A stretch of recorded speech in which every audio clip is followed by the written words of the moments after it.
আসসালামু আলাইকুম। আমি আছি এখন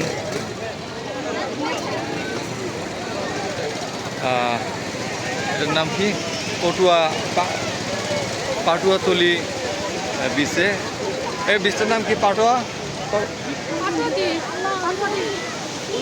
যাক ইনানি বিচের পাশেই এটি অবস্থিত। এটা ইনানি বিচ ঠিক না, নামটা এই মুহূর্তে ভুলে গেছি, সম্ভবত পাটুয়াতলি। আচ্ছা, আমি সঠিক নামটা শুনে নিচ্ছি। এই বিচের নাম কি রে ভাই? আচ্ছা, এখন বিচটার নাম হচ্ছে পাটুয়ার টেক। আমি এখন আছি পাটুয়ার টেক বিচে। পাটুয়ার টেক বিচের অসাধারণ সৌন্দর্য আমি আপনাদেরকে এখন দেখাবো। এই বীজটি আমরা যেখানে ছিলাম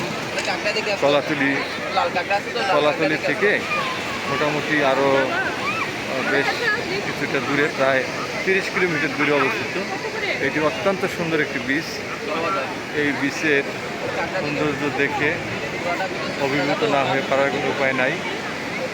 এই বীজের বৈশিষ্ট্য হচ্ছে একদিকে পাহাড়, আরেকদিকে হচ্ছে সাগর।